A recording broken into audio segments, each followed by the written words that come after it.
मञ्चमा आसीन मैले सम्मान गर्नुपर्ने आदर गर्नुपर्ने यस क्षेत्रका सबै आदरणीय नेतृत्ववर्ग, परपरबाट यो आवाज सुनिरहनु भएका सबै आदरणीय दिदीबहिनी दाजुभाइहरू, समारोहमा सहभागी साथीहरू, पत्रकार मित्रहरू, सबैलाई म हार्दिक सम्मान गर्न चाहन्छु, हार्दिक अभिवादन गर्न चाहन्छु। कोटेश्वरको यो चोकमा उभिएर जय नेपालको न्यानो अभिवादन गर्न चाहन्छु। जय नेपाल। आज देशभरि नै 165 निर्वाचन क्षेत्रमा यसरी नै प्रदर्शन भएको छ। सम्भवतः म पार्टीको पेजबाट हेर्दै थिएँ, अरू पेजहरूबाट पनि हेर्दै थिएँ, देशको धेरै ठाउँको सभाहरू सकिएको छ र करिब करिब अन्तिममा सायद हामी कोटेश्वरमा छौँ। यो बेलामा म तपाईहरुले जानेकै अभिव्यक्ति स्मरण गर्छु। जनताको सपना र शासकको सनकको बीचमा द्वन्द्व छ। यो बेलामा जनताले देखेको एउटा सपना थियो र त्यो सपना छ। जनताले देखेको सपना र शासकको सनकको बीचमा द्वन्द्व भयो। कोरोनाले मानिस यतै मरेको बेला उतै मरेको बेला, जनता कोरोनाले मरेर सेतो कात्रो बेरिरहेको बेला तपाईको मेरो देशको शासकलाई रातो झण्डा फहराउँदै भोट माग्न जाने जाँगर चल्यो। आज यो बेलामा नेपाली कांग्रेस पार्टीले देशभरि प्रदर्शन गर्दै गर्दाखेरि पसलमा रहनुभएका आदरणीय दिदीबहिनी दाजुभाइहरू, कोटेश्वरको यत्र तत्र जसले सुनिरहनु भएको छ, म जान्दछु। तपाईहरुको पसल चलाउने कुरामा, यात्रा गर्ने कुरामा, प्रहरीका साथीहरूले सुरक्षा व्यवस्थापन गर्ने कुरामा हाम्रो सभाले केही न केही असर पक्कै परेको छ। पसल चलाइरहनु भएको छ, उहाँहरू पनि जान्नुहुन्छ। अनि दर्जनौं फेसबुक पेजहरूबाट स्वदेश विदेशबाट हेरिरहनु भएकाहरू जान्नुहुन्छ कि आज कांग्रेस थियो जिम्मेवार ढंगले कोटेश्वरमा शालीन ढंगले शान्तपूर्ण ढंगले प्रदर्शन गरिरहेको छ। कोटेश्वरमा बोलिरहेको छ, कोटेश्वरमा जलिरहेको छैन, कोटेश्वरमा कुनै तोडफोड भइरहेको छैन। देशमा कहीँ पनि शान्तिपूर्ण ढंगले प्रदर्शन हुँदै गर्दा कहीँ पनि कांग्रेस जस्तो शालीन ढंगको प्रदर्शन भएको कारण कहीँ पनि कुनै पनि प्रकारको दुर्घटना हुने खालको, तोडफोड हुने खालको, आगलागी हुने खालको घटना नभइकन आज शान्तिपूर्ण ढंगको प्रदर्शन गरिरहेको छ। यो हाम्रो शक्ति पनि हो, यो हाम्रो पहिचान पनि हो। कतिबेला यसलाई कमजोर भन्नु होला, तर यो जिम्मेवार प्रतिपक्षको एउटा जिम्मेवार शैली पनि हो। हामी जान्दछौँ कोरोनाको कारण मानिस मरिरहेको बेलामा हजारौंको देशव्यापी रूपमा प्रदर्शन कसैको पनि चाहना होइन। सरकारले अपील गर्यो, कोरोना आएको छ, लकडाउनमा बसौं। दिदीबहिनी दाजुभाइहरू, यो कोटेश्वर ठप्प थियो। तपाई प्रत्येक साथी घरमा बस्नुभयो कैदी जस्तै। आकाशमा चरा उडिरह्यो, मनहरू हाम्रा उडिरहे, तर हामी घरभित्र बसिरह्यौं चुपचापसँग। किनभने कोरोनासँग लड्नु थियो, सरकारलाई सघाउनु थियो। अलि अगाडिसम्म त्यसरी हामी बस्यौं। नेपाली कांग्रेस पार्टी प्रतिपक्षी दल कोरोनामा के गर्ला सरकारले भनेर बसेन। कांग्रेसले सबैभन्दा पहिले निर्णय गर्यो, सरकारमा को छ मुख्य कुरा होइन, यो बेलामा नेपाली जनताको जीवन खतरामा छ, त्यसैले कांग्रेसले आफ्नो फन्डबाट पैसा निकाल्नुपर्छ, सरकारलाई लगेर सघाउनुपर्छ। कांग्रेसले लकडाउन भएको तेस्रो दिन नै सरकारको खातामा लगेर 50 लाख रुपैयाँ जम्मा गर्यो।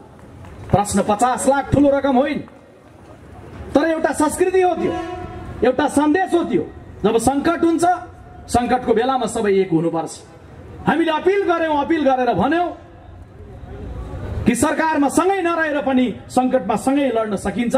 सरकार हामीले तिमीले दिएको अपील बमोजिम देशभरिका पार्टीका साथीहरूलाई, नेपाली दिदीबहिनी दाजुभाइहरूलाई घर घरमा बस्नलाई अपील पनि गरिरहेका छौं। अनि सरकारको खातामा पैसा जम्मा गरेर हामी भनिरहेका छौं कि सरकारलाई सबैले सघाउँ। एउटा त्यो बेला थियो। हामीले अपील गरिरह्यौं, स्वास्थ्य कर्मीहरूसँग स्वास्थ्यको सामग्री छैन, पीपीई खरिद गर। हामीले भनिरह्यौं अस्पतालहरूमा भेन्टिलेटरको अभाव छ, भेन्टिलेटर खरिद गर। हामीले भनिरह्यौं राहतको लागि मानिसहरूलाई संकट भइरहेको छ, बिहान काम गरेर दिनभरि काम गरेर बेलुका के खाने भन्ने श्रमजीवीलाई अप्ठ्यारो परिरहेको छ। सरकार सबैहरू बाँकी कुरा बन्द गर, केवल जनताको सेवामा समर्पित बन। हामीले यो भनिरह्यौं। दिदीबहिनी दाजुभाइहरू, सरकार त्यो बेलामा के गर्दै थियो? मेरो आवाज सुन्दै गरेको कुनै युवक टाढा बसेर सम्झिँदै हुनुहुन्छ भने त्यो बेला मङ्सिर 2074 सालमा घाममा लाम लागेर कम्युनिस्ट पार्टीलाई मत दिनलाई उभिएको कुनै युवक मेरो आवाज कोटेश्वरमा सुन्दै हुनुहुन्छ या स्वदेश विदेशमा लाइभ हेर्दै हुनुहुन्छ भने कृपया तपाईको दाहिने हात छातीमा राखिदिनुहोस् अनि आफैलाई प्रश्न गरिदिनुहोस्, के तपाईले दिएको मत जनता कोरोनामा मर्दै गर्दा बालुवाटारमा सत्ताको लडाई गर्नका लागि थियो? तपाईले दिएको मत त्यसको लागि थिएन। तर कमरेडहरूलाई जनताको बारेमा चिन्ता भएन, जनताको बारेमा चासो भएन। अनि आज त्यो द्वन्द्व हुँदाहुँदै आज कम्युनिस्ट पार्टी विभाजनको मोडमा पुग्यो। संसद विघटनको अवस्थामा प्रधानमन्त्रीजीले देशलाई पुर्याउनु भयो। संसद मात्रै विघटन भएको छैन, संसद विघटनसँगै जनताको 7 वटा सपना जो कम्युनिस्ट पार्टीसँग चुनावको बेलादेखि गाँसिएको थियो 7 वटा सपना पनि विखण्डन भएको छ। विखण्डन भएका एक वटा सपना म गनेर तपाईको समक्ष राख्छु नै, त्यसमा म पछि आउँछु। त्योभन्दा अगाडि म पहिला प्रश्नाउँ, मिडियाका साथीहरू पनि हुनुहुन्छ, देश दुनियाँबाट लाइभ हेरिरहनु भएको छ। कांग्रेस अस्पष्ट पो छ कि, कांग्रेस अलमलमा पो छ कि, कांग्रेसको धारणा के हो भन्ने बारेमा पनि चासो छ, जिज्ञासा छ। पार्टीको प्रवक्ता भएको नाताले मैले यहाँको समारोहलाई पनि लाइभ हेरिरहनु भएका देशभरिका दिदीबहिनी दाजुभाइलाई पनि मैले प्रश्नाउनु पर्ने हुन्छ। मैले क्रमशः बताऊं, पुसको 5 गते संसद विघटन गरियो। किंचित 1 मिनेट पनि ढिलो नगरिकन तत्काल पार्टीको काठमाडौँ उपत्यकामा उपलब्ध वर्तमान र पूर्व पदाधिकारीहरूको हामीले बैठक बोलायौं। हामीले निर्णय गर्यौं, कुनै लामो बहस छलफल धेरै समय नलगाइकन हामी सबै एउटा निष्कर्षमा थियौं कि यो संसद विघटन असंवैधानिक छ, संसद विघटन अलोकतान्त्रिक छ, यो संसद विघटन सर्वसत्तावाद उन्मुख छ। पार्टीले 5 गतेको दिन जे निर्णय गर्यो त्यो निर्णयको पक्षमा अहिले पनि पार्टी छ, त्यो भन्दा किंचित पनि तल माथि दायाँ बायाँ इन्तु परन्तु पार्टी छैन। 5 गते विघटनको लगत्तै त्यो धारणा बनाएर 6 गते नेपाली कांग्रेसले नै सर्वदलीय बैठक बोलायो। नेपाली कांग्रेसको केन्द्रीय कार्यालयमा नेपाल कम्युनिस्ट पार्टीका नेताहरूलाई पनि बोलायो। अलि अगाडिसम्म कांग्रेसका दिन गए भन्नेहरू, अलि अगाडिसम्म कांग्रेसलाई दिउँसै लाइट बालेर खोज्नुपर्छ भन्ने प्रचण्ड र माधव नेपालहरू पनि टाइ मिलाउँदै कांग्रेसको केन्द्रीय कार्यालयमा पुसको 6 गते पुग्नुभयो। कांग्रेसले सर्वदलीय बैठक त्यही बोलायो। त्यो बैठकबाट पनि कांग्रेसले निर्णय गर्यो, सर्वदलीय सहमतिका साथ सबैको साझा धारणा निर्माण गर्यो कि प्रतिनिधि सभाको विघटन सर्वसत्तावाद उन्मुख छ, असंवैधानिक छ, अलोकतान्त्रिक छ र त्यसलाई राजनीतिक ढंगले प्रतिवाद गर्न जरुरी छ। राजनीतिक दलले राजनीतिक ढंगले नै प्रतिवाद गर्छ। सर्वोच्च अदालतबाट आउने फैसला सर्वोच्च अदालतले गर्ने विषय कानुनी क्षेत्रकाले आफ्नो ढंगले जुझ्ने र लड्ने पाटो आफ्नो ठाउँ। पार्टीका कार्यकर्ता हौं भनिरहँदै गर्दा हे दिदीबहिनी दाजुभाइहरू हो, तपाईले त्यो बेला दिएको मत, त्यो बेला देखेको सपना कांग्रेसको सपना जस्तो लागेन। आज तपाईले कम्युनिस्टले त्यो मुलुकलाई काया पलट गर्छन् भनेर देखेको सपना जस्तो लाग्यो। सपना कस्तो रहेछ, सपनाबाट बिउजिनुस् भन्न चाहिँ हामी सक्छौं, त्यो भ्रमबाट मुक्त हुनुस् त्यो चाहिँ हामी भन्न सक्छौं। त्यसैले दिदीबहिनी दाजुभाइहरू, यो बेलामा तपाईँ आउँदै गर्दा तपाईले पाउनुभयो कि त्यो वास्तविक सपना होइन रहेछ। जिम्मेवार बाटो, जिम्मेवार ढंगले हिँड्ने कुरा सत्य कुरो रहेछ। किनभने जान्नुहुन्छ, एक बिहानको खाना पाक्नका लागि पनि संयम चाहिन्छ, धैर्यता चाहिन्छ। भात केले बन्छ भने धेरैले भनिदिनुहुन्छ आरामले, चामलले बन्छ। दुनियाँमा कहीँ पनि चामल मात्रैले भात बन्दैन। भात बन्नका लागि पनि भाँडो, पानी, आगो र चामल 4 वटा कुरो चाहिन्छ। चामल त्यत्तिकै भात बन्दैन, पहिला भाँडोमा हाल्नुपर्छ। त्यो भाँडोमा हालिसकेपछि भाँडो र चामलको भेट भएर भात बन्दैन। भाँडो र चामलसँग अलिकति पानी पनि हाल्नुपर्छ। पानी र आगो जतिसुकै दुश्मनी होस्, भरे साँझ खाने तपाईको भातमा अलिकति आगो पनि हुन्छ, अलिकति पानी पनि हुन्छ। भाँडो, पानी र चामल भइसकेपछि तलबाट अलिकति आगो चाहिन्छ।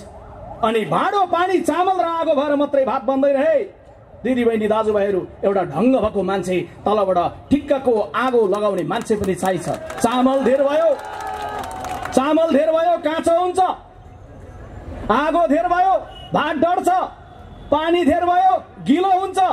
हामी जम्मा यति त भनिरहेका छौं, देश बनाउनलाई बिस्तारै बिस्तारै हुन्छ। एक बिहानको एक छाक बनाउनलाई, भाडो पानी आगो चामल लिएर एक छाक बनाउनलाई त कति संयम चाहिँदो रहेछ भने देश बनाउने कुरो त समय लाग्छ हामीले भनेका थियौं, पत्याउनु भएन नि। आज सिंहदरबारमा हेर्नुहोस्, कहिले पानी धेर हालेका छन्, गिलो भएको छ, कहिले आगो लगाएका छन्, डढेको छ। सिंहदरबारबाट डढेको चामलको मात्रै गन्ध आइरहेको छ। केही पनि प्रगति मुलुकले लिने दिशामा गएको छैन। हामीले भन्यौं कि यो देश नबन्नुको पछिल्तिर अस्थिरता कारण हो। हामी पनि दोषी थियौं। कांग्रेसको प्रवक्ता कोटेश्वरको चोकमा उभिएर कांग्रेसले विगतमा शासन गर्दै गर्दा हामीले कमी कमजोरी गर्दै गरेनौं म भन्दिन।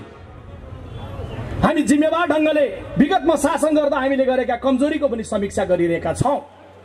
एउटा जिम्मेवार राजनीतिक दलले 21औं शताब्दीमा जनताका सामुन्ने उभिएर बोल्दै गर्दा हामीभन्दा जनता चेतनशील छन्, हामीभन्दा पछिल्लो पुस्ता योग्य छन्, प्रविधिको जमाना छ, युवकहरू सबै बुझ्दछन् भन्ने हिसाबले हामी बोल्दछौँ। त्यो बोल्दै गर्दा मैले जिम्मेवारपूर्ण ढंगले भन्दै गर्दा हो, हामी जान्दछौँ हामीलाई पनि सरकार चलाउँदा कमी कमजोरीहरू भए। हामीले पनि शासन गर्दै गर्दाखेरि जुन गतिमा हुनु पर्थ्यो त्यो हुन सकेन। तर कम्तीमा कांग्रेस एउटा कुरामा इमानदार थियो। त्यो इमानदार भनेको लोकतान्त्रिक प्रक्रियाका प्रति इमानदार थियो, संसदीय शासन प्रणालीका प्रति इमानदार थियो, जनतालाई धेरै ठूलो आश्वासन र आशा देखाउने होइन, गर्न सकिने कुराका प्रति इमानदार थियो। गर्दै गर्दा कमजोरी भयो होला, त्यसलाई आत्मालोचित हुँदै जान्छौं, हामी आफूलाई सच्याउँदै जान्छौं। तर दिदीबहिनी दाजुभाइहरू, तपाईहरुलाई बताउँदै गर्दा भन्छौं यी समग्र घटनाक्रमबाट हामी परिमार्जित भएर नयाँ ढंगले मुलुकलाई नेतृत्व गर्ने ढंगले नेपाली कांग्रेस पार्टी आइरहेको छ, आउँदैछ। र त्यो आउने क्रममा यो संविधान बनाउँदै गर्दा हामीले आफूलाई पनि सच्याउने ढंगले, आफूलाई पनि दबाब दिने ढंगले संविधानमा केही व्यवस्था गरेका थियौं कि बार बार सरकारहरू नढलोस्। अरु देशमा सरकार बने चलाउनका लागि, नेपाल देशमा सरकार बने ढलाउनका लागि भन्ने मनोविज्ञान बन्यो। त्यसैले हामीले संविधानमा के व्यवस्था गर्यौं? 4 वटा व्यवस्था गर्यौं। जुन व्यवस्था अनुसार हाम्रो बनोस् या कम्युनिस्ट पार्टीको सरकार बनोस्, त्यो सरकारले पूरा अवधि काम गरोस्, अस्थिरता नहोस्, भनिएका सपनाहरू पूरा गर्न जिम्मेवार ढंगले लागुन्। काम गर्नलाई प्रधानमन्त्रीलाई होस् या चुनाव जितेको दललाई होस्, समय मिलोस्। हामीले त्यसैले संविधानमा निदो गर्यौं कि 2 वर्षसम्म प्रधानमन्त्री बनेको कसैका विरुद्ध अविश्वासको प्रस्ताव ल्याउन पाइन्न। एक दोस्रो, प्रस्ताव जब 2 वर्ष पूरा भएपछि ल्याइन्छ, ल्याउँदै गर्दा वैकल्पिक प्रधानमन्त्री उल्लेख गरेर ल्याउने। 2 तेस्रो, अविश्वास प्रस्ताव एकचोटि आइसकेपछि फेरि 1 वर्षसम्म ल्याउन नपाउने। तेस्रो अनि चौथो, जबसम्म संसदले विकल्प दिन सक्छ, विकल्प दिँदै गर्दाखेरि संसद विघटन नहुने, संसदले विकल्प दिँदै गर्दासम्म संसदले काम गर्न पाउने। आज विकल्पको खोजी गरियो कि गरिएन? प्रधानमन्त्रीले भन्नुभयो मलाई घेराबन्दीमा राखियो, काम गर्न दिइएन। घेराबन्दी भएको थियो कि थिएन? कम्युनिस्ट पार्टीका कार्यकर्ताहरूले खोज्नुहोस्, जान्नुहोस्। भएको थियो र काम गर्न दिइएको थिएन भने आदरणीय दिदीबहिनी दाजुभाइहरू, तपाईले कांग्रेसलाई प्रतिपक्ष बनाउनु भएको थियो। एकपटक साझा आफै सोच्दिनुस्, के यो 3 वर्षको अवधिमा कांग्रेसले काम गर्न नदिएको हो? कांग्रेस कोटेश्वरको चोकमा समस्या गर्यो होला सभा गर्दै गर्दा। मलाई भनिदिनुहोस्, हे कोटेश्वरमा पसल चलाउने दिदीबहिनी दाजुभाइहरू, कोरोनाको कारण कोटेश्वर बन्द भएको भन्दा बाहेक के प्रतिपक्षी दलले एक दिन मात्रै पनि तपाईको पसल बन्द गर्नुस् भन्दै कोटेश्वर बन्दको अपिल गर्दै आयो? कोटेश्वरको चोकमा टायर बालेर, टायरको मुस्लोले तपाईको अनुहारमा गाह्रो भएर टायरको धुवाँ पारी सत्तापक्ष र टायरको धुवाँ पारी प्रतिपक्ष के कोटेश्वरमा भयो? या देशभरि सुनिरहनु भएका कहीँ पनि के कांग्रेसले त्यो खालको व्यवहार गर्यो? के कांग्रेसले यो ढंगले काम गर्न नदिने अप्ठ्यारो पार्यो? आजको प्रदर्शन चौथो प्रदर्शन हो। 74 सालमा सरकार बन्यो, 75 को साउनमा एउटा बन्दी गर्यौं। त्यसैले आज हामी यो चोकमा उभिएर सोध्न चाहन्छौं, कोटेश्वरमा उभिएर सोध्न चाहन्छौं, 165 निर्वाचन क्षेत्रमा उभिएर सोध्न चाहन्छौं, जनतालाई सपना देखाएर मत लिएर, जनताबाट बहुमत लिएर, अझै बहुमत मात्र हैन 2/3 झण्डैको बहुमत लिएर, हे सम्माननीय प्रधानमन्त्रीज्यू, जनतालाई दिएर बनाइएको त्यो संसद आज कहाँ छ? हामी त्यो संसद खोज्नलाई यहाँ सडकमा आएका छौं। प्रधानमन्त्रीज्यू, पार्टी भित्रको द्वन्द्वले विघटन गर्ने, आगामी दिनमा कांग्रेसले बहुमत लिएर आउँछ अनि फेरि कांग्रेसको द्वन्द्वले हामी विघटन गरौँ, फेरि कम्युनिस्ट पार्टीको बहुमत आउला विघटन गरौँ। यो देशमा वर्षै पछि चुनाव, यो देशमा गर्नुपर्ने अरू कर्म केही छैन। बालुवाटारमा लडाई गर्दै गर्दा ख्याल भयो कि भएन खाडीको मुलुकमा 50 डिग्री सेल्सियसमा कसरी युवकहरू काम गरेर बसिरहेका छन्, सम्झना भयो कि भएन। त्यसैले यो बेलामा कसैलाई लाग्ला कि कमरेड केपी ओलीले घेराबन्दीमा परेर संसद विघटन गरे भन्दै गर्दा कमरेड केपी ओली पहिलो दोषी, कमरेड केपी ओली दोस्रो दोषी, कमरेड केपी ओली तेस्रो दोषी होइन। कमरेड केपी ओली सबैभन्दा महान दोषी, मुख्य दोषी। यो देशको शासन सत्ता चलाएर कमरेड केपी ओली होइन बोलीका रूपमा मात्रै परिचय बनाउनु भयो, बोल्न मात्रै जान्नुभयो। जान्दछु म पनि झापाको भएको नाताले विश्वप्रकाश शर्मा पनि झापाकै मान्छे हो, झापाको कुन गाउँमा उखानको बोट कहाँनिर छ भन्ने कुरो मैले पनि जानौला, तर बोलेर मात्रै हुँदैन। प्रधानमन्त्रीजी केवल बोलीका रूपमा प्रस्तुत हुनुभयो, तर आज यो चाहिँ दुर्घटना भएको छ, यो दुर्घटनाको पहिलो दोषी कमरेड केपी ओली हो। यसको दोस्रो दोषी कमरेड पुष्पकमल दाहाल उर्फ प्रचण्ड हो र तेस्रो दोषी भनेको यही क्षेत्रबाट निर्वाचित भएका कमरेड माधव नेपाल हो। उहाँहरू कसैले पनि दोषबाट मुक्ति भन्ने कुरालाई नसोच्नलाई म अपिल र आग्रह गर्न चाहन्छु। छुट्याएर नहेर्नु होला, कसैलाई भ्रम नरहोस्। कांग्रेस ओलीसँग उभिनेछ, प्रचण्ड माधव नेपाललाई बाई गर्नेछ। कसैलाई भ्रम नरहोस्, कांग्रेस प्रचण्ड माधवसँग एक ढंगले सडकमा जानेछ, ओलीसँग दूरी हुनेछ। हामी न ओलीसँग नजिक छौं, न हामी प्रचण्ड माधवसँग नजिक छौं, हामी नजिक छौं त नेपाली जनतासँग नजिक छौं, कांग्रेसको झण्डासँग नजिक छौं, कांग्रेसको सिद्धान्तसँग नजिक छौं। त्यसैले हामी जान्दछौं कि अहिले यो बेलामा स्मरण गराउनु पर्छ, हे कमरेडहरू, कांग्रेसले त पहिले भनेको थियो वैशाख 17 गते 2076 सालमा निर्णय 77 सालमा निर्णय गरेर आजभन्दा 9 महिना अगाडि हामीले निर्णय गरेर भनेका थियौं। 8-9 महिना अगाडि वैशाख 17 गते जब स्वास्थ्य सामग्रीमा सम्म भ्रष्टाचार भयो, हामीले निर्णय गरेर भन्यौं कि कमरेड केपी ओलीको सरकारले शासन गर्ने नैतिक र राजनैतिक आधार गुमाइसकेको छ। तपाईहरुलाई लाग्ला कांग्रेसले भन्यो तर हटाएन किन?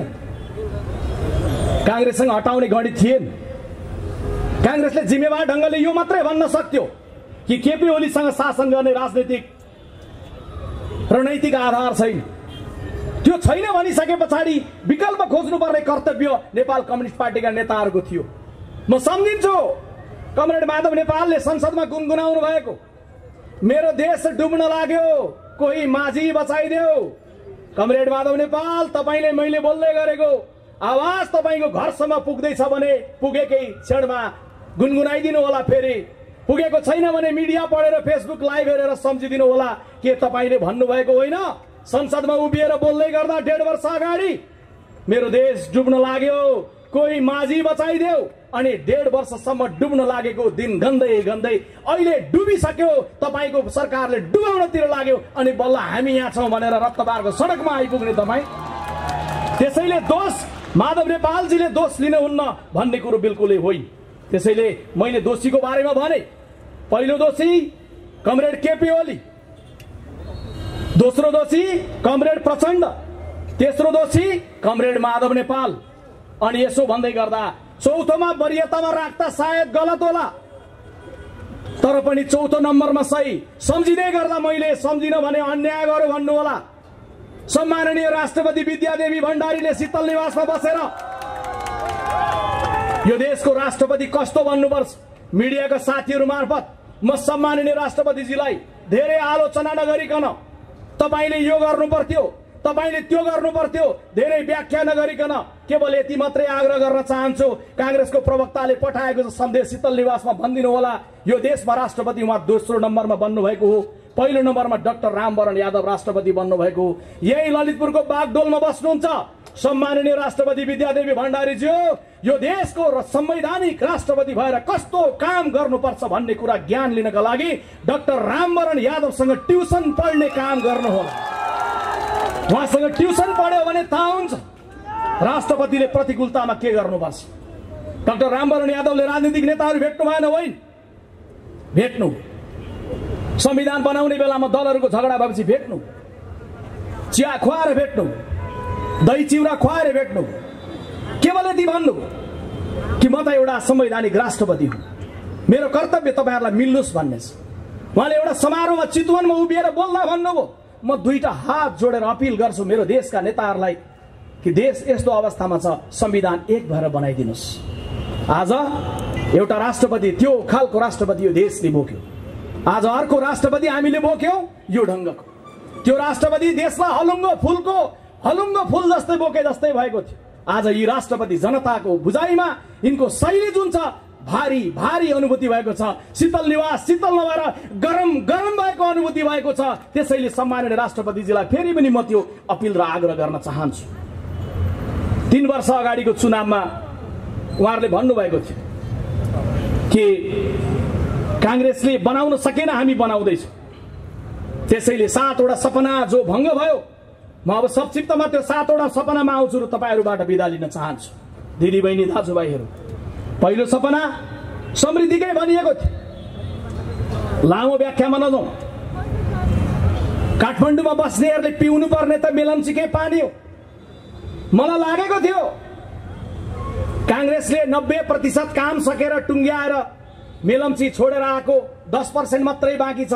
कमरेड केपी ओलीले भन्नु होला, आदरणीय दिदी बहिनी दाजुभाइहरू, कांग्रेसले गफ मात्रै गर्यो, मेलम्चीको पानी चाँडै आउँछ काठमाडौँमा, पानी टन्न खानु होला। मेरा विरोधीहरूले दिनमा 3 पटक नुहाए हुन्छ कांग्रेसीहरूले भन्नु होला भन्ने लागेको थियो। तर कमरेडहरूको सरकार बन्यो, सपना समृद्धिको थियो। मेलम्चीमा रहेको इटालियन कम्पनी सीएमसीसँग कमिसन माग्यो, सीएमसीले बाई गरेर छोडेर गयो। मेलम्ची कहिले आउँछ टुङ्गो छैन। कमरेडहरू सडकमा बसेर समृद्धिको सपना अहिले पनि बालुवाटारमा बसेर प्रधानमन्त्रीजी भनिरहनु भएको छ। केरुङबाट रेल आउने कुरो कहाँ पुग्यो? अहिले यो समारोहमा सोध्ने बेला भएको छैन। चुनावमा अझै हामीले धेरै फाइलहरू खोलेर सोध्न बाँकी रहेछ। प्याट्ट गर्दाखेरि चुलामा ग्यास आउँछ, कहाँ आइपुग्यो पाइप? अहिले सोध्ने बेला भएको छैन। चुनावको बेलामा फाइलहरू खोल्न बाँकी रहेछ। तर यति मात्रै चाहिँ भनिरहन्छु दिदी बहिनी दाजुभाइहरू, कमरेड केपी ओली कम्युनिस्ट नेता भए पनि मेरो पनि नेता हो। कुन अर्थमा? मेरो देशको प्रधानमन्त्री भएको अर्थमा। मेरो पार्टीको नेता होइन होला, तर मेरो देशको प्रधानमन्त्री, तपाईको देशको प्रधानमन्त्री, हामी सबैको प्रधानमन्त्री त प्रधानमन्त्री हो। हाम्रो देशको प्रधानमन्त्रीलाई के काम गर्ने अनुकूल वातावरण थिएन? सम्झेर हेर्नुहोस्, गिरिजा प्रसाद कोइरालाले कस्तो प्रतिकूलतामा गणतन्त्रको नेतृत्व गर्नु। यतातर्फ माओवादी लडाको क्यान्टोनमेन्टमा, अर्कातर्फ शाही सेना श्रीपेश लगाएर बसेका राजा दरबारमा। त्यस्तो बेलामा संविधान सभाको चुनाव गराएर त्यो ज्वालामुखीको बाटोबाट गणतन्त्र घोषणामा पुर्याउँदै गर्दा गिरिजा प्रसाद कोइरालालाई जुन गाह्रो थियो, के कमरेड केपी ओलीलाई त्यो गाह्रो थियो? थिएन। सुशील कोइरालाले 4 वटा कम्युनिस्ट प्रधानमन्त्रीको नेतृत्वमा संविधान नबनेको बेलामा दोस्रो संविधान सभापछि नेतृत्व गरेर यता प्रचण्डलाई बाहुडीले गरेका प्रचण्डलाई, उता कमरेड केपी ओली गाँसेर संविधान जारी गर्दै गर्दा जस्तो प्रतिकूलता थियो कमरेड केपी ओलीका सामुन्ने थिएन। संविधान बनेपछि कतै मैनबत्ती बल्यो, संविधान बनेपछि कतै टायर बल्यो, मधेसमा आगो लाग्यो, मधेसमा विद्रोह भयो, 50 जति मानिसहरूको मृत्यु भयो। कमरेड केपी ओली 70को मलेटमा भाषण गर्न जाँदा यस्तै सभा सकिएपछि 4 जना युवकहरू गोली लागेर मर्नुपर्ने अवस्था आयो। त्यो मधेसमा आगो लागेको बेलामा शेरबहादुर देउवाले मुलुकको प्रधानमन्त्री भएर मधेस र पहाड सबैलाई समन्वय गराएर 3 तहको चुनाव गराए जस्तो के कमरेड केपी ओलीका सामुन्ने त्यो प्रकारको उकालो, त्यो प्रकारको अप्ठ्यारो थियो? थिएन। उहाँका सामुन्ने हाइवेमा आएको थियो मुलुक, शान्ति भएको, संविधान बनेको, 3 तहको चुनाव भएको, वडासम्म वडा सरकारहरू बनेको। योभन्दा सुन्दर इतिहासको दिन आदरणीय दिदी बहिनी दाजुभाइ के हुन सक्थ्यो होला? यस्तो अवसर कसले पायो होला? त्यसैले एमाले र माओवादीको युवक टाढा रहेकाले फेरि पनि सम्झिदिनुस् त। विश्वप्रकाश कांग्रेसको प्रवक्ता हो, कांग्रेसको कुरा गर्दैछ, नसोच्नुहोस्। यो कुरा कांग्रेसको कुरा होइन, यो कुरा देशको कुरा हो। देशले एउटा बाटो पाएको थियो, तर के गर्दिनु, कुन अवस्थामा पुर्याइदिनु? त्यसैले समृद्धिको सपना त्यो ढंगले उहाँले दुर्घटनामा पुर्याउनु। उहाँहरूले भन्नुभएको थियो दोस्रो सपना खण्डित कुन भयो? राष्ट्रियता बलियो हुनेछ। कांग्रेसको पालामा राष्ट्रियता कमजोर भयो, तर कांग्रेसले संसदमा उभिएर लिपुलेक, लिम्पियाधुरा, काला पानी सहितको नक्सा पारित गर्न कांग्रेस उभिएको होइन। आज कहाँको त्यो नक्सा? कहाँ थन्काइएको छ नक्सा? हुम्लामा सीमा मिचिँदै गर्दा कहाँ हुनुहुन्छ कमरेडहरू? किन मौन हुनुहुन्छ? किन अनेक अनेक देशका दूतावासका राजदूतहरू नेपाल कम्युनिस्ट पार्टीका नेताहरूको घर घरमा चालिरहेको छन्? यो कस्तो राष्ट्रियता हो? यो कस्तो राष्ट्रवाद हो? के राष्ट्रियता बलियो भएको अवस्था हो? परिचित अपरिचित अनुहारहरू किन रातारात काठमाडौँको एयरपोर्टमा उत्रिन्छन्? किन रातारात प्रधानमन्त्रीको निवासमा प्रकट हुन्छन्? किन काने खुसीहरू हुन्छ? के यो देशको राष्ट्रियता जनताको हृदयबाट होइन, त्यो प्रकारको मनोविज्ञानबाट बन्ने के यो राष्ट्रियतालाई बलियो बनाइएको सपना? भ्रष्टाचारको बारेमा कमरेड केपी ओलीले भन्नुभयो, मिठो बोल्नुभयो, भ्रष्टाचारीको अनुहार हेर्दिन, अङ्कमाल गरिरहँदै गर्दा अनुहार हेर्नै पर्दैन भन्ने कुरो हामीले पछि मात्रै थाहा पायौँ। जब अङ्कमाल गरिएको हुन्छ अनुहार त देखिँदै देखिँदैन, अर्कोपट्टि पुगिसकेको हुन्छ। कसरी कसरी अङ्कमाल गर्नु हामी जान्दथ्यौँ। उहाँको नारा थियो भ्रष्टाचारको अन्त गरेर समृद्ध नेपाल, सुखी नेपाली। आज भ्रष्टाचारको अग्लो पहाडमा उभिएर देखिएको छ के त्यही हो समृद्ध नेपाल? त्यो पहाडबाट सुनिँदैछ, त्यो पहाडबाट देखिँदैछ व्हाइट बडीको भ्रष्टाचारको फाइल बन्द गर्ने षड्यन्त्र। के यो समृद्ध नेपाल? यही हो सुखी नेपाल? 70 करोडको टेलिफोन सुनियो प्रिन्टिङ प्रेस खरिदमा। के त्यही हो समृद्ध नेपाल? बालवाटारको जग्गा प्रकरण, ओम्नीको प्रकरण हुँदा हुँदा आदरणीय दिदीबहिनी दाजुभाइहरू, तपाईलाई मलाई हामीलाई घरभित्र राखेर कोरोनाको बेलामा लकडाउनमा हामी बन्द भएर बसेको बेला हाम्रा लागि स्वास्थ्य सामग्री ल्याउँदैछन् भनेर भनेको लिएर आओ लिएर आओ लिएर आओ भनेको ल्याउन त ल्याए, कमसल ल्याए, हुँदा हुँदा स्वास्थ्य सामग्रीसम्म भ्रष्टाचार। यही हो समृद्ध नेपाल सुखी नेपालीको चित्र। कात्रोमा पनि भ्रष्टाचार। त्यसैले तपाईले भन्दै गर्दाखेरि तपाईले देखेको यो चौथो सपना पनि भङ्ग भयो कम्युनिस्ट पार्टीको सरकारको बेलामा। पाँचौं सपना जनताको जीवनको रक्षा हुन्छ कम्युनिस्ट पार्टीको सरकार हुँदा। महिला उपर हिंसा बढ्यो, बालिकाहरूको माथि बलात्कार बढ्यो। कति झोक चल्यो होला ती आमाहरूलाई, हामी छोरीका बाबुहरूलाई। जब प्रधानमन्त्रीजीको मन्त्रीले भन्नुभयो, कमरेड रामबहादुर थापा बादलले भन्नुभयो गृह मन्त्रालयमा पत्रकारका सामुन्ने, ए पत्रकार मित्रहरू सम्झिदिनुहोस्, बालिकाहरूमाथि बलात्कार बढ्यो नि गृहमन्त्रीजी, महिलाहरूमाथि हिंसा बढ्यो नि गृहमन्त्रीजी।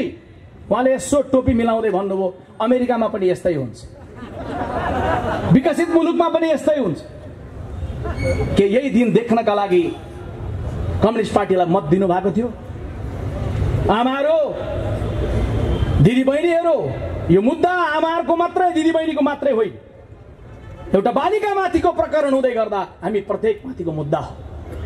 आज भनिदिने अनुकूल अवस्था भएको बेलामा मैले राज्यले कठोर ढङ्गले नियन्त्रण गर्छ भनिदिने छोडेर भनिदिने कि पहिला पनि यस्तै हुन्थ्यो, अमेरिका पनि यस्तै हुन्छ।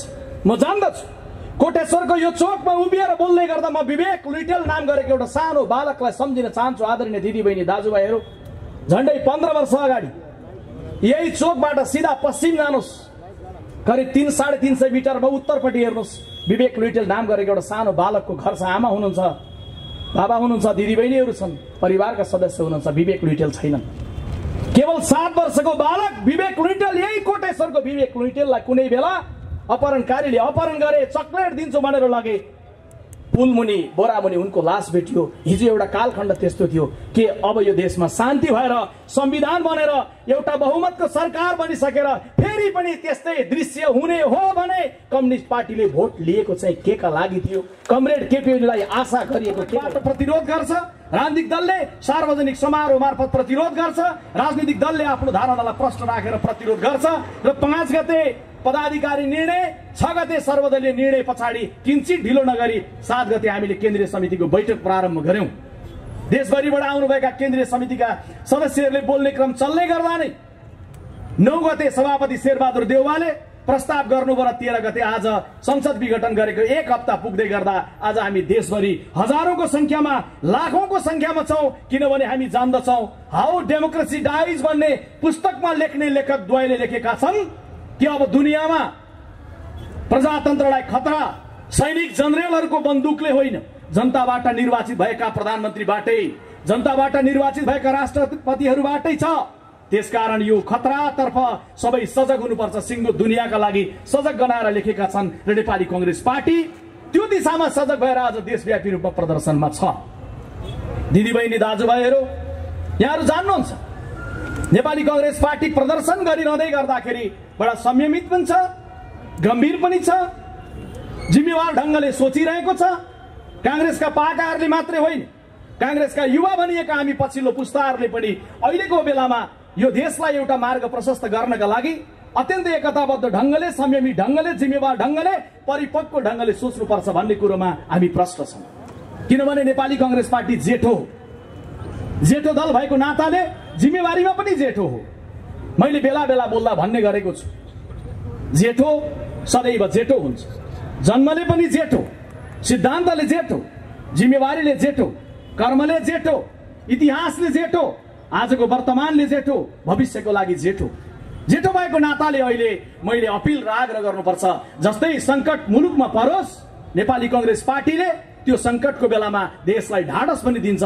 दिदीबहिनी दाजुभाइहरूलाई अपिल पनि गर्छ कि हामी छौं, कांग्रेस छ, कांग्रेस थियो त्यसैले 7 सालको परिवर्तन भयो, कांग्रेस थियो त्यसैले समावेशिताको राजनीति मुलुकमा प्रारम्भ भयो, कांग्रेस थियो त्यसैले 30 वर्षको पञ्चायती व्यवस्थालाई कम्युनिस्टलाई पनि सँगसँगै घाँसेर परिवर्तनमा लग्यो, कांग्रेस थियो त्यसैले 10 वर्षको माओवादी विद्रोह, जंगल भट्किएका बादल बाबुराम र प्रचण्डहरूलाई पनि शान्ति प्रक्रियामा लिएर आयो, कांग्रेस थियो त्यसैले अरु कमरेडहरूको नेतृत्वमा नबनेको संविधान कांग्रेसको नायकत्वमा बन्यो, कांग्रेस थियो त्यसैले अरूको नेतृत्वमा नभएको निर्वाचन कांग्रेसको नेतृत्वमा भयो। त्यसैले आज पनि कांग्रेस जिउँदै छ, कांग्रेस छ त्यसैले मुलुकले फेरि पनि बाटो प्राप्त गर्छ।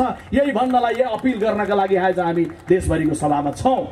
किनभने मैले बेला बेला बोल्ने वाक्य म दोहोर्याउँछु यहाँ आज पनि, जेठो सदैव जेठो हुन्छ, सत्ताको नेतृत्व गर्दा पनि जेठो हुन्छ, प्रतिपक्षमा बस्यो भने पनि जेठो हुन्छ। जेठो दल चुनाव जितेर ठूलो प्रतिरोध गर्छ, राजनीतिक दलले सार्वजनिक समारोह मार्फत प्रतिरोध गर्छ, राजनीतिक दलले आफ्नो धारणालाई प्रश्न राखेर प्रतिरोध गर्छ र 5 गते पदाधिकारी निर्णय, 6 गते सर्वदलीय निर्णय पछाडि किंचित ढिलो नगरी 7 गते हामीले केन्द्रीय समितिको बैठक प्रारम्भ गर्यौं। देशभरिबाट आउनुभएका केन्द्रीय समितिका सदस्यहरूले बोल्ने क्रम चल्दै गर्दा नै 9 गते सभापति शेरबहादुर देउवाले प्रस्ताव गर्नुभयो र 13 गते आज संसद विघटन गरेको 1 हप्ता पुग्दै गर्दा आज हामी देशभरि हजारौंको संख्यामा, लाखौंको संख्यामा छौं। किनभने हामी जान्दछौं हाउ डेमोक्रेसी डाइज भन्ने पुस्तकमा लेख्ने लेखक द्वयले लेखेका छन् कि अब दुनियाँमा प्रजातन्त्रलाई खतरा सैनिक जनरलहरूको बन्दुकले होइन, जनताबाट निर्वाचित भएका प्रधानमन्त्रीबाटै, जनताबाट निर्वाचित भएका राष्ट्रपतिहरूबाटै छ। त्यसकारण यो खतरातर्फ सबै सजग हुनुपर्छ, सिंगो दुनियाँका लागि सजग गनाएर लेखेका छन् र नेपाली कांग्रेस पार्टी त्यो दिशामा सजग भएर आज देशव्यापी रूपमा प्रदर्शनमा छ। दिदीबहिनी दाजुभाइहरू यहाँहरू जान्नुहुन्छ, नेपाली कांग्रेस पार्टी प्रदर्शन गरिरहँदै गर्दाखेरि बडा संयमित पनि छ, गम्भीर पनि छ, जिम्मेवार ढंगले सोचिरहेको छ। कांग्रेसका पाकाहरूले मात्रै होइन, कांग्रेसका युवा भनिएका हामी पछिल्लो पुस्ताहरूले पनि अहिलेको बेलामा यो देशलाई एउटा मार्ग प्रशस्त गर्नका लागि अत्यन्तै एकताबद्ध ढंगले, संयमित ढंगले, जिम्मेवार ढंगले, परिपक्व ढंगले सोच्नुपर्छ भन्ने कुरोमा हामी प्रष्ट छौं। किनभने नेपाली कांग्रेस पार्टी जेठो दल भएको नाताले जिम्मेवारीमा पनि जेठो हो। मैले बेला बेला बोल्दा भन्ने गरेको छु, जेठो सदैव जेठो हुन्छ। जन्मले पनि जेठो, सिद्धान्तले जेठो, जिम्मेवारीले जेठो, कर्मले जेठो, इतिहासले जेठो, आजको वर्तमानले जेठो, भविष्यको लागि जेठो। जेठो भएको नाताले अहिले मैले अपिल र आग्रह गर्नुपर्छ, जस्तै संकट मुलुकमा परोस्, नेपाली कांग्रेस पार्टीले त्यो संकटको बेलामा देशलाई ढाडस पनि दिन्छ। दिदीबहिनी दाजुभाइहरूलाई अपिल पनि गर्छ कि हामी छौं, कांग्रेस छ, कांग्रेस थियो त्यसैले 7 सालको परिवर्तन भयो, कांग्रेस थियो त्यसैले समावेशिताको राजनीति मुलुकमा प्रारम्भ भयो, कांग्रेस थियो त्यसैले 30 वर्षको पञ्चायती व्यवस्थालाई कम्युनिस्टलाई पनि सँगसँगै घाँसेर परिवर्तनमा लग्यो, कांग्रेस थियो त्यसैले 10 वर्षको माओवादी विद्रोह, जंगल भट्किएका बादल बाबुराम र प्रचण्डहरूलाई पनि शान्ति प्रक्रियामा लिएर आयो, कांग्रेस थियो त्यसैले अरू कमरेडहरूको नेतृत्वमा नबनेको संविधान कांग्रेसको नायकत्वमा बन्यो, कांग्रेस थियो त्यसैले अरूको नेतृत्वमा नभएको निर्वाचन कांग्रेसको नेतृत्वमा भयो। त्यसैले आज पनि कांग्रेस जिउँदै छ, कांग्रेस छ त्यसैले मुलुकले फेरि पनि बाटो प्राप्त गर्छ। यही भन्नलाई यही अपिल गर्नका लागि आज हामी देशभरिको सभामा छौं। किनभने मैले बेला बेला बोल्ने वाक्य म दोहोर्याउँछु यहाँ आज पनि, जेठो सदैव जेठो हुन्छ, सत्ताको नेतृत्व गर्दा पनि जेठो हुन्छ, प्रतिपक्षमा बस्यो भने पनि जेठो हुन्छ। जेठो दल चुनाव जितेर ठूलो जेठो भएको नाताले जेठोको पोजिसन बुझ्नलाई सरल भाषामा तपाईहरु बुझ्नुहुन्छ। वैशाख 12 को भूकम्पले सिन्धुपाल्चोकको कुनै गाउँमा जेठो दाजुको घर भत्कियो अनि जेठो दाजु टहरामा गएर बस्न थाल्यो भनेर काइला र अन्तरेहरू जेठो हुँदैनन्। जेठोको त्यही टिनको टहरामा बस्ने पनि जेठोको जिम्मेवारीमा हुन्छ। त्यसैले त्यही टहरामा बसेर सोचे जस्तो कांग्रेस आज यो बेलामा अपिल गर्दछ दिदीबहिनी दाजुभाइहरू, अब भ्रमबाट मुक्त हुनुस्, भ्रमको सपनाबाट मुक्त हुनुस्। मैले बोल्दै गर्दा तथ्यका साथै बोल्दैछु। केही जरुरी छैन कम्युनिस्ट पार्टीलाई दुश्मन सोच्नु पर्ने। कम्युनिस्ट पार्टीलाई मत दिनेहरूलाई दुश्मन हामी सोच्दैनौँ। तपाईले जो मत दिँदै गर्दा दिनुभयो, एउटा सपना सोच्नुभयो, एउटा विश्वास सोच्नुभयो, एउटा भ्रममा रहनुभयो। तर एमाले र माओवादीका युवाहरू हो, मेरो आवाज सुन्दै गर्दा तपाईले फर्केर सम्झेर हेर्नुस् त। एमाले र माओवादी नाम गरेको दुईटा दललाई एक बनाउँदै गर्दा के तपाईलाई सोधिएको थियो? थिएन।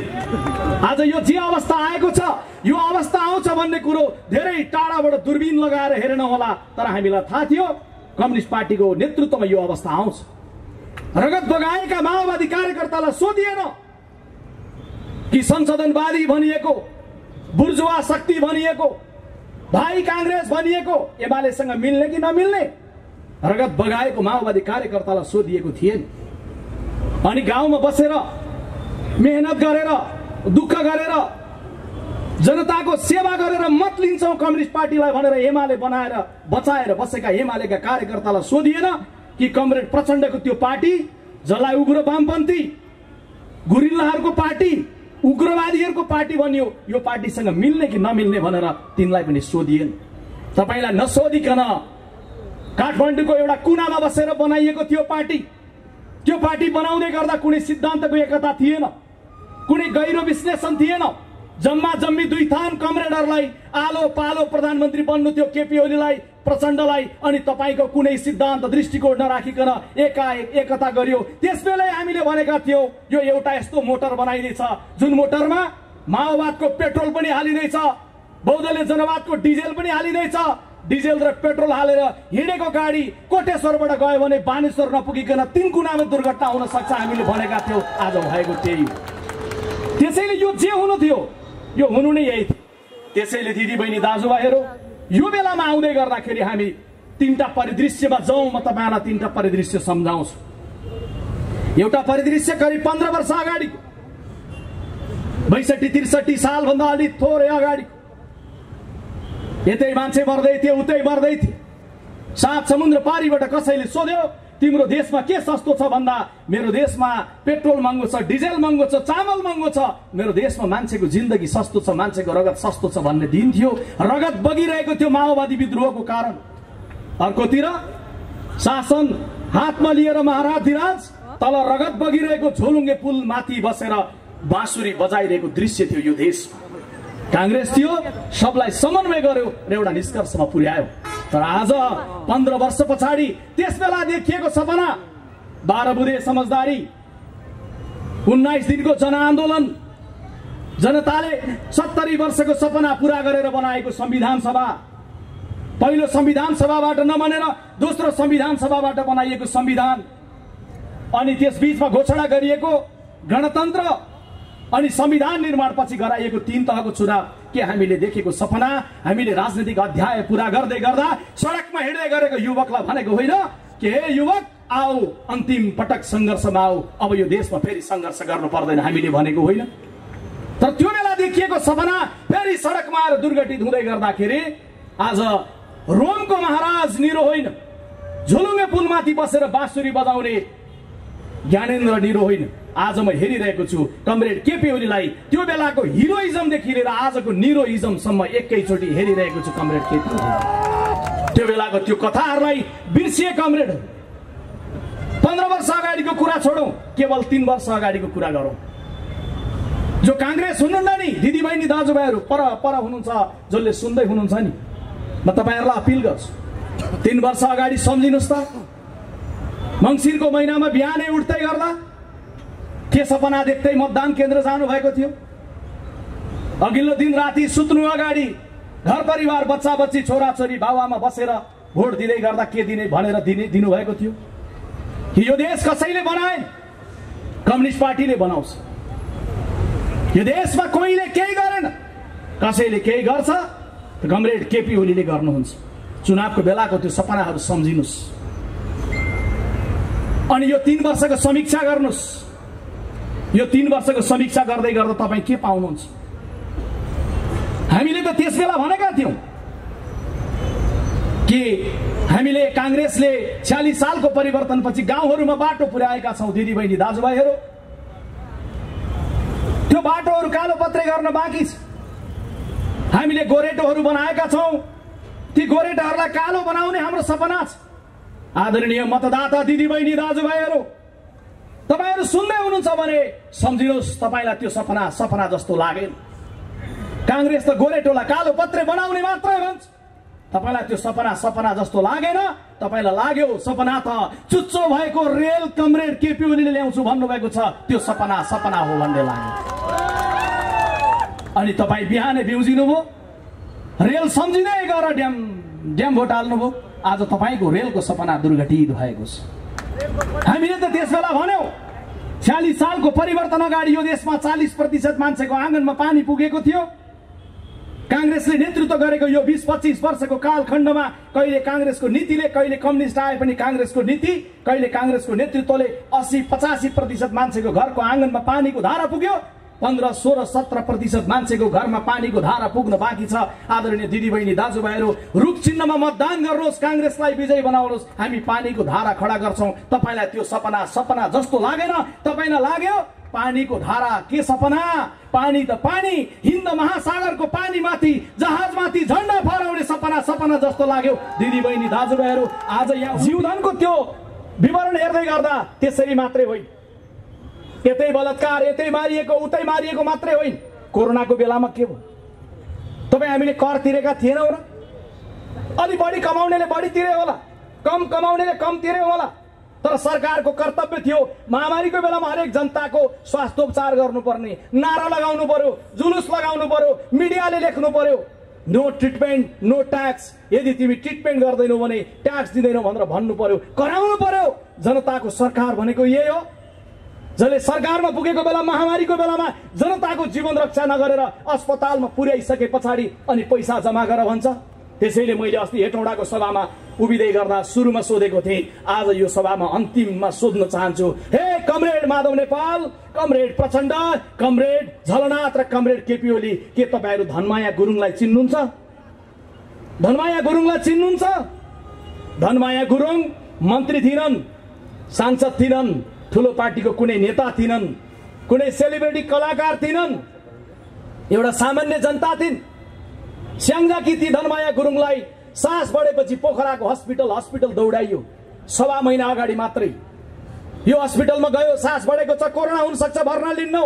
अर्को हस्पिटलमा गयो, सास बढेको छ, कोरोना हुन सक्छ। अर्कोमा गयो, ज्वरो आएको छ, कोरोना हुन सक्छ, हामी भर्ना लिन्नौ। 6औं हस्पिटलमा पुग्दै गर्दा उनले भन्यो 1 लाख पैसा जम्मा गर्नुहोस्, हामी उपचार सुरु गर्छौं। पैसा अहिले छैन, बिहान ल्याउँछौं भन्दै गर्दाखेरि सर्वहाराको सत्ता भएको यो देशमा कसैको पनि विवेकले सुनेन। पैसा खोज्न परिवारजन गए, ट्याक्सीमा उनको मृत्यु भयो। धनमाया गुरुङको कमरेडहरू क्लियर हुनु होला, उनी कुनै पार्टीको पोलिट ब्युरो सदस्य थिइनन्, मन्त्री थिइनन्, अलग कुरा हो। तर यो देशको प्रधानमन्त्री बनाउनलाई मत दिन सक्ने सार्वभौम सत्ता सम्पन्न जनता थिइन् धनमाया गुरुङ। उनको मृत्यु किन भयो? आज कमरेडहरूले भनेर फर्केर सोध्नुपर्छ, किन उनको त्यो ढंगले मृत्यु भयो भनेर सोध्नुपर्छ। सूर्यबहादुर तामाङ कीर्तिपुरको सडकमा किन मरे? भनिएको होइन जनताको जीवधनको रक्षा गर्छौं, भोकले कोही मर्नु पर्दैन। कीर्तिपुरको सडकमा मर्दै गर्दा आदरणीय दिदीबहिनी दाजुभाइहरू, बिहानी पख लास भेटिँदै गर्दा आजभन्दा 4 महिना अगाडि कीर्तिपुरको सडकमा सूर्यबहादुर तामाङ नाम गरेको एउटा अधवैँसे दाजुको हातमा केवल 1 थान नाम्लो मात्रै थियो, भारी बोकेर खाने नाम्लो मात्रै उनको हातमा थियो। उनको मृत्यु भयो। अनि तपाई भन्नुहुन्छ, लेख्नुहुन्छ यो देशमा सर्वहाराको सत्ता छ। सूर्यबहादुर तामाङको नाम्लो नचिन्ने, सूर्यबहादुर तामाङको भोक नचिन्ने, सूर्यबहादुर तामाङको पेट नचिन्ने, सूर्यबहादुर तामाङको जिन्दगी नचिन्ने सत्ता, अनि भन्दै गर्दाखेरि सर्वहाराको सत्ता। त्यसैले अहिले आउँदै गर्दाखेरि भङ्ग हुँदै गर्दा केवल मात्रै संसद भङ्ग भएको छैन, कम्युनिस्ट पार्टीले हिजो देखाएको, जनतालाई देखिएको यी सबै सपनाहरू भङ्ग भएको छ भन्ने मलाई लाग्छ। अन्तिममा 2टा सपना भङ्ग भए। यो सँगसँगै यी जीवनसँग सम्बन्धित सपना भए। त्यसपछि भङ्ग भएको सपना लोकतन्त्र बलियो बन्छ भन्ने, शक्ति प्रधानमन्त्रीको कार्यालयमा थुपार्ने, जो लोकतन्त्र बलियो हुने, अनेकौं विधेयक लिएर आउने संविधान विपरीत लोकतन्त्र बलियो हुने। व्यवहारिक रूपमा हेरौँ, कोरोनाको बेलामा यही कोटेश्वरको बाटोबाट हजारौं श्रमिकहरू पैदल हिँड्दै हिँड्दै गाउँ गए। के लोकतन्त्र त्यही हो? लोकतन्त्र भनेको जनताले घाममा लाम लागेर भोट हाल, त्यो मात्रै लोकतन्त्र होइन। लोकतन्त्र भनेको जनताको बहुमतको सरकार बन्छ, त्यसले राम्रो काम गरेन भने अर्को आउँछ, त्यो मात्रै होइन। लोकतन्त्र भनेको यसरी बोल्न पाइन्छ, त्यो मात्रै होइन। लोकतन्त्र भनेको 1 लाख मान्छेले जुलुस निकाल्न पाए, त्यसकारण मेरो देशमा लोकतन्त्र छ, त्यो लोकतन्त्र होइन। लोकतन्त्र त्यो हो जब 1 लाख मान्छे होइन, केवल एउटा अदना नागरिक माइतीघर मण्डलामा प्ले कार्ड लिएर उभिन्छ, सरकार मलाई अन्याय भयो, मलाई न्याय चाहियो भन्दा राज्यले सुन्छ भने त्यो लोकतन्त्र हो। एउटा श्रमिक कोरोनाको बेलामा सारा काम बन्द छ, ठप्प छ, मलाई एक साँझको खाना देऊ भन्दै गर्दा खाना उपलब्ध गराउँछ भने त्यो लोकतन्त्र हो। अरे हजारौं श्रमिकहरू पैदल पैदल, गर्भवती महिलाहरू, सानो बच्चा चेपेर बाबुआमाहरू हिँडेको दृश्य सम्झिनुस् त। के त्यही हो लोकतन्त्र? कम्युनिस्ट शासनले हामीलाई दिएको लोकतन्त्र बलियो भएको हो। तिनको हृदय सम्झौँ त, हामी बिर्सिन्छौँ है, चाँडै बिर्सिन्छौँ। तपाईँ बिर्सिनुहुन्छ, खबरदार नेपाली दिदीबहिनी दाजुभाइहरू नबिर्सिनु होला।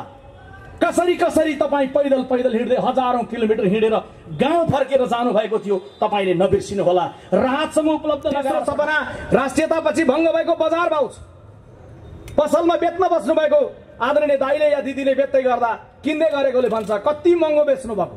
बेच्नेलाई थाहा छ कि यो सामानको भाउ कहाँबाट बढेर आएको छ, किन्नेलाई पनि थाहा छ। मैले हिजो भोट हाल्दै गर्दाखेरि बजार भाउ घट्छ भनेर मैले भोट हालेँ, आज किन्न जाँदा त छैन। प्रधानमन्त्रीको भाषण सम्झियो संसदमा भने प्रधानमन्त्रीले भनिदिनु भयो। एक दिन हाम्रो एकजना सांसदले सोध्नुभयो, सम्माननीय प्रधानमन्त्रीज्यू चुनावको बेला भन्नुहुन्थ्यो म प्रधानमन्त्री भएँ भने बजार भाउ ओह्रालो लाग्छ भन्नुभएको थियो, आज बजार भाउ कहाँ पुग्यो थाहा छ? प्रधानमन्त्रीले जवाब दिँदा भन्नुभयो, म सानो छोदा सुका दिदीबहिनी दाजुभाइहरू, यसमा अन्तिममा यो लोकतन्त्र पछिको अन्तिम कुरा भनेको केवल स्थिरताको हो।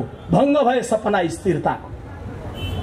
स्थिर सरकार भयो भने देश बन्छ, अस्थिरता धेरै भयो भनेर बनाइएको होइन, स्थिर बनाइएको होइन।